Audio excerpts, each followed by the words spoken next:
Hello and welcome on this edition of All About Your Company. We're going to be talking about a company which has done 11x in terms of shareholder returns in the last 5 years. So it's been a multi-bagger, and not just that, it's done 60% in a market like this over the last 12 months. We're going to be talking about Gallantt Ispat. In terms of the move today, of course, it's done 15% today itself. But even if I remove today's move, it's still a significant move over the last 12 months that we've seen on the stock price. It's been choppy though over the last 12 months. It's fallen off the highs, but certainly done very, very well if you bought it at the right price. So we'll try and understand what's playing out with regard to a Gallantt Ispat. I'll try to break this down the best I can. What is the reason for the 15% move? First off, there's been very, very strong pellet production that the company has engaged in for the quarter ended Q4. In fact, pellet production was up nearly 59% on a YOY basis. What this will likely do is you'll get earnings which will likely be better in terms of Q4, likely because a lot of the raw material is now sourced in-house as a result of this. But we'll try and break that down, speak with management, get a perspective as to what this means. Second, we'll try and understand what's happening to realizations. Realizations has been that piece which hasn't done as well. But globally, steel prices have been very, very robust, and therefore you could well see a sustained kind of a number with regard to realizations. In fact, hot rolled coil, which is HRC, which is the standard which one uses to kind of judge as to how steel is moving, has been pretty stable, at least from an India pricing as well as from a global pricing standpoint. But we'll get a perspective on that. The third piece is cost reduction, therefore, in Q4 as well as overall. What does this do from an FY27 standpoint? We won't speak much about Q4 because company will likely be in silent period. But we'll get a perspective as to what this will lead to going forward. In terms of the 5,000 crore revenue, aspiration that the company has, how quickly do they get there? Really, that's the question. And they will be meeting with analysts. That is, I think, something which really stands out because there's no institutional participation that Gallantt Ispat has. And therefore, they're meeting with analysts. Does it signal a bit of a turnaround? What does it mean? Are institutions suddenly interested? It's a 16,000 crore market cap company as of today. And therefore, there is room for institutions to participate in the story. We'll try and get a perspective on that as well. Now, let me take a step back, try and explain what the company does. The first piece is it was incorporated in 2005. It's a flagship company, Gorakhpur-based, and it's part of the Gallantt Group. It manufactures pellets, sponge iron, billets, and TMT bars. But essentially, it sells only that last piece, which is TMT bars. That's what they are specializing in terms of its sales. All the others are just inputs to achieve that output of TMT bars. So that's the way to think of this. And let me explain each of the products very quickly. Pellets are nothing but small balls made of iron dust. A lot of the iron is also sourced in-house from the mines that they have, so all captive, fully backward integrated all the way to source, and it is melted. Pellets are nothing but they are iron dust balls which are used in the manufacturing of steel. These are used completely in-house. The pellet production has gone up by 59% YOY, so very, very strong numbers there. In terms of sponge, that's the second piece of the product line.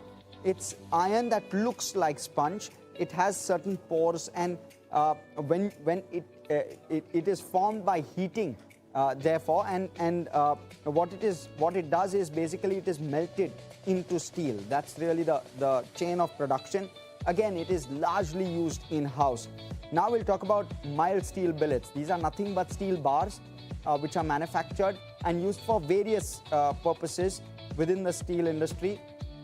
It can be used, for example, for the purpose of TMT as well, and I'll explain TMT in just a bit.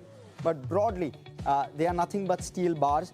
These are long rectangular steel blocks. They are made of with sponge iron and scrap steel. It's a combination. It's used in factories and is used therefore in steel rods, bars, and the like. I spoke about that. Now, TMT bars. These are strong steel bars which are used in the construction industry. Roads, buildings, infra, and the like is what TMT bars are used for. This is their main product, right? And Gallantt TMT, which is a further upgrade in terms of the quality, is also something that they are selling now. It's branded TMT bars, nothing but that. Then there are mixed TMT as well, where the finished product hasn't come out the way they want it to, in which case maybe the size is different, maybe the quality is slightly lower, in which case it can be used for a slightly different set of infra build, but nonetheless can be used, and therefore they sell that as well.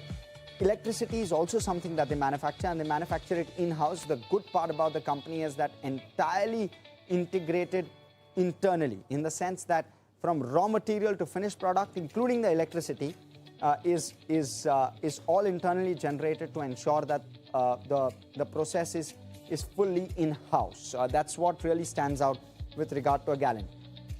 In terms of the capacity, they have 1 million tons of capacity for finished steel, and they have a 300-acre land bank as well. So further growth likely in the pipeline. The business model, I think it's now fairly clear, but they manufacture everything in-house, integrated value chain, mines to pellets to sponge to billets to TMT. That's how the process goes. Captive power meets all of the electricity needs.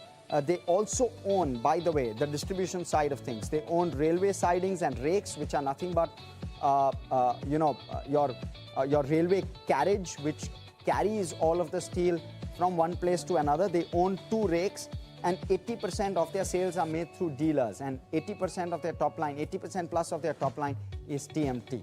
That's broadly the way to think of this. They distribute to 3,000 plus dealers, and they distribute across states. They have presence in Gujarat, UP, Bihar, Delhi, and Maharashtra is also somewhere, is also some of the places, but entirely domestic. They don't cater to the international market at all. Commodity outlook, and I spoke a little bit about this. Domestic trades at around 50,500 per ton currently. Foreign, the rates are currently at $465 a ton. There's a 12% safeguard duty, and therefore largely that foreign to domestic ratio matches, and therefore what you're seeing is domestic prices, at least on the HRC side, which is hot rolled coil side, is fairly stable at this point. Now let me talk about some of the numbers. In terms of the top line itself, it's grown at, it's been very flat, frankly. It's grown at around 12% CAGR over the last 3 years, from 3,000 to 4,000 crore. And when you look at it from FY23, there's been hardly any growth. But essentially, the aspiration is, I mentioned this, to get to the 5,000 crore mark. But what's really standing out is the EBITDA and the profitability. That has seen a very, very strong growth, especially in FY25. You've seen very strong growth on EBITDA, profitability also up 32% CAGR over the last 3 years. So that's what is helping the company stand out in terms of growth. EPS growth has been very strong, which is why you've seen the kind of move on the stock price as well. And that is driven largely by margins. You look at the margin number, and this is, of course, the current year, 27% growth on profit, even in the current year. And that is because of backward integration that they are undertaking, costs going down. I'll speak about that when I talk about margins. Let's look at the margins, and what you'll see on the EBITDA margin count is a steady uptick. The aspiration was to get to 13%. They're currently at 17%. We'll try and get a sense as to where we stand in terms of the forward margin trajectory. Let's look at the EBITDA per ton, and what we're seeing is EBITDA per ton last year 9 months versus this year 9 months has gone up from 8,054 to 8,749. While net realizations have come down, what has happened is cost savings, especially on the raw material side, is aiding the EBITDA per ton. So the EBITDA per ton therefore has gone up by nearly 10% on a YOY basis, which is also driving margins higher. When you're looking at the balance sheet, that's the second metric, third metric, of course. You're seeing the book value at around 3,105 crore. It's a 15,000 crore plus market cap, and therefore 5 times book is what it trades at. And it has a borrowing of around 657 crore. Let me split this. Only 100 crore of this borrowing is long term. The rest is short term. And their interest cost is sub 50 crore on a trailing 12-month basis. So interest cost really not weighing on the company, which is an asset-heavy company. And that's the other thing that kind of stands out. It's a resilient balance sheet, no doubt about that. Despite that 5:1 debt, 1:5 debt to equity that we're seeing, we're not seeing a very adverse impact on the P&L as a result of that. And that's something you want to be mindful about. Cash flow, You've seen a decent kind of conversion of EBITDA to operating cash flow, and therefore we've given this one a thumbs up. Return ratios have been healthy, especially in recent years, but have been choppy overall. And therefore, while we're neutral on this count, we're seeing a very sharp spike in FY25. Sustainability of this is the question. It's a cyclical sector as well. But look, from the looks of it, it's looking far better than what the environment was maybe a couple of years back. And things have also started to improve for the company. We'll just talk a little bit about production as well, and that'll give us a sense on how return ratios will likely evolve. Shareholding pattern, 70% owned by the promoters, no concerns there. Public holds the balance. There's no institutional investor involved. And you look at the number of shareholders, fairly okay. We've been around the 18 to 22,000 mark in terms of number of shareholders. Valuations, it trades at a premium for sure. So it trades at 32 times trailing 12 months. The 5-year average has been 15 times, but of course, those times were different, especially in this factors in the 2 to 3 years during COVID as well, where there was sharp compression in terms of valuations. Now, of course, that has decompressed in a very sharp fashion. So covering both of those, let me in fact bring on board Mr. Mayank Agrawal, who's the CEO at Gallantt Ispat, to talk to us about what the journey looks like going forward. Mr. Agrawal, let me start off with the numbers that you've disclosed, right, on exchanges. And as a result of that, you're seeing the reaction on the stock as well. Talk to us about what this means. There's been a sharp ramp up, especially on your raw material side of things. What does it mean from a EBITDA per ton stroke EBITDA margin perspective? A very good afternoon to you, and thank you for having me here. In the last year, FY25, we had commissioned a lot of units such as pellet and some DRI units, which yielded results only, which was commissioned only in H2 of 25. So in 25, in 26, what we see here is a better realization in terms of backward integration, where power on a year-on-year basis has increased by 6%, which is the captive. The pellet has increased by 37%. So which means that the company need not buy from the market that much of raw material and can directly source iron ore fines and coal, which is the main raw material. Likewise, it's DRI, and even in the final product, that is TMT bars, we have seen a good increase in Q4 and an overall increase on year-on-year basis as 3%. So overall, the company has done good in terms of volume, year-on-year basis. And if we talk about EBITDA per ton, so all these integrations and all these cost reduction measures which were taken in 24 are yielding results in 25 currently. So that is why we see, despite reduction in realization, as you mentioned, we see better per ton margins at around 8,700 rupees in 9 months of the current year compared to last year. Okay, I won't talk about Q4, and that's understandable, but give us a sense on FY27. What is in store over there? You're at 1 million tons in terms of capacity. Your capacity utilization is pretty much maxed out, if I understand it correctly, Mr. Agrawal. And now you're fully backward integrated. How much of the increased production on pellets, etc., accrues to you in FY27? What does it do to your EBITDA per ton? So what is going to happen in FY27 is that currently we are in the process of adding certain quantities, where from currently 1 million, we would be achieving installed capacity of 1.24 million tons by H2, second half of the next financial year, 27. So automatically that will drive the front line in terms of revenue and volumes. And we are, as we have already commissioned all our backward integration beforehand, so we are well positioned to take advantage of the EBITDA margin that we currently carry. So overall, in the next financial year, while we increase the volumes, the EBITDAs or the cost reduction measures that had taken would yield results, and subject to realizations, which is difficult to predict. But in general, the company is very well positioned in for the FY27. Also, apart from capacity additions, currently we have a capex plan of about 3,000 crores. out of which some part is about 1,200 crores is going into the capacity addition, while 300 crores is also going into solar, which will also be commissioned in H2 of the 27. So that it would lead to further cost optimization from the input side in terms of cost of power. And post 27, we are also into capex mode for certain mines that we had purchased. So overall, in the next 3-4 years, the things are very streamlined from the company's perspective, and things are looking very wonderful, and we are really excited to take it forward. Okay, you've given us so much data. Let me unpack it a little first. Your production capacity itself goes up by around 25% over the next 2 years is what you're saying. So FY28, you will see a 25% higher production capacity. I'm talking full year. FY27, you'll see a 12% increased production capacity. Right. So that's the right way to think of it. And in terms of how should one look at your raw material and your mines? All of your mines and your raw material ramps up at the same pace, or do you expect that to probably be slightly slower or grow with a lag versus the kind of growth you're seeing on the finished product side? So the capacity expansion, which I mentioned by 25%. So for that, our intermediary products, which are billet, DRI, and pellet and power are streamlined. Power is coming from solar, whereas DRI and pellet were already commissioned. So that those would lead to better capacity utilization in FY27.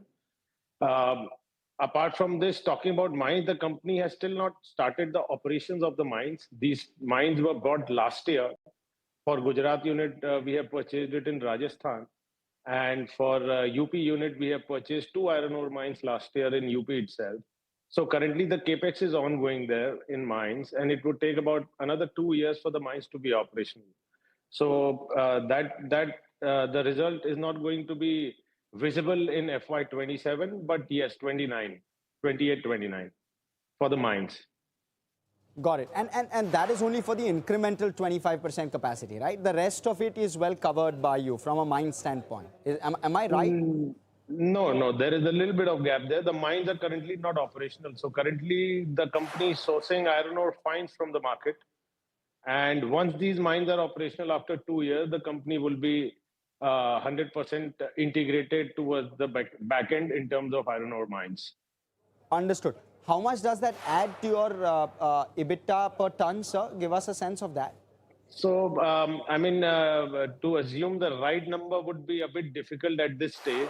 But yes, based on what the business plan says and what the technology and everything is available, it will lead to very substantial increase in the EBITDA margins, very considerable increase, because currently the logistic part would be very well taken care of, especially in UP unit where the mines are located in UP itself. And even for Gujarat, the mines are located in Rajasthan, but the freight cost is not very high. So the mines would definitely add to the EBITDAs very, very substantially. And we are very excited on that front. Got it. But that is FY29. Let me bring it back to slightly more near term. Your goal is to hit 5,000 crore in terms of top line. Do you do that FY27? Do you surpass that in FY27 itself? So as we put the numbers into perspective just a while ago, so an increase of about 12% is what is expected in terms of volume the next year. So going by the current realization, it would easily surpass that number. However, it totally depends on the realization cost. But what is in our control is to reduce the cost of product. And we have been tirelessly working on that front in the last couple of years. And as explained by you a couple of minutes back, that is visible in the trajectory of the EBITDA improvement that we have witnessed. So what we have in hand is being done, and hopefully the market remains supportive. Okay, point taken. With regard to the fresh capex that is coming on stream, some of that is obviously on the back of fresh mines that you're acquiring. Some of it is on the back of increased capacity. talk to us about how you're going to be funding that, because it's going to be a large capex which you're going to do. So currently, the company is very well positioned in terms of cash flow, as currently we don't have any long-term term loans at all on the company. It's only working capital. And as you had mentioned a while back, there were some short-term borrowings which are broadly all paid off in the quarter. So the entire accrual of the company will be utilized towards all these expansions. And we do not see any gaps in the same. So even without the loans, without the term loans, we would probably be able to manage all our capex of 3,000 crores in the next 2 years, 3 years, provided the market is supportive. Understood. Would the return ratios only tilt upwards, therefore? Because I know there is fresh capex coming in, but it's going to be gradual fresh capex, is what I'm understanding from you. And therefore, return ratios is largely expected to be at 15% plus. Is that something we can very comfortably say? Yeah, I mean, that much should not be a problem. And I would like to give your viewers a little bit of breakdown into capex to understand the company better. So out of the 3,000 crores capex, 1,200 crore capex is going for capacity enhancements in various units, wherein steel making capacity shall be enhanced, as I told you, up to 12.25, and along with all the intermediaries already backed up or under expansion. Out of this, approximately 500 crores capex, more than 500 is already done in the current last FY, 26. And certain units have already commenced production in the current year, FY 26, last year. And balance will be completed, as I told you, in Q3, 27 itself. So this 1,200 capex will be done in the current FY 27, and we would see partial results as discussed. Apart from this, there's about 1,500 crores of capex in all the mining projects, which includes beneficiation and a pelletization unit at Rajasthan. So the mines that we have bagged would provide us a raw material security of about 20 years, including for this complete 1.25 million tons post expansion. And this 1,500 crores would take another 2 years. So 29 onwards, we see the results. Apart from this, there's about 300 crores in solar, where we are installing a total of 78 megawatt of solar for our captive requirement. This will also progressively be commissioned in 27 itself. Some unit, about 18 megawatt, would be available to us in Q3, and the rest in Q4 expectedly. So, while most of half of the capex would be done in 27, half of the capex would be in fact completed in 27, and the mining would only be the balance part, which would go on in 28. So whatever the capex is happening in 27 will see some bit of results in 27 and complete results in 28 by the time the mines also kicks in. Explained it beautifully. I mean, if someone hasn't understood it, has to just scroll back and listen to that piece. Okay, and with regard to, just give us a sense on two pieces now. One, what's the downside risk with regard to realizations? Give us a sense of that. I know it's not in your control, but you have enough of a pulse on it. So give us what's playing out. And second, with regard to West Asia, what's the impact on you? So currently, because of the war scenario, definitely the input costs have gone up because of the energy sector and the metal sector prices going up. It will also impact the project cost if the war continues for a longer time. And but currently, whatever the cost implications have been there is being transferred in the pricings, and the market is currently supportive of it. However, going forward, we have to wait and watch. If the war continues for a long time, the economy in general would be negatively affected, and steel will not be a product which will be away from it. But in general, if we talk about the growth story of India and the kind of infrastructural development and the spending happening in India, taking into perspective the steel, which is construction steel that we deal with, which is broadly dependent on the construction industry, whether it be real estate or infrastructure. So overall, currently, Indian economy seems to be in a very robust condition on a long-term perspective. And in a long-term perspective, we expect good realizations and good demand scenario going forward. Okay. Mr. Agrawal, thank you so much for joining us. This has been really comprehensive, and you've been very candid as well. So thank you for that. Viewers, that's all the time I have on this edition of All About Your Company. Thanks for tuning in. More action on the other side. Stay with us here on ET Now.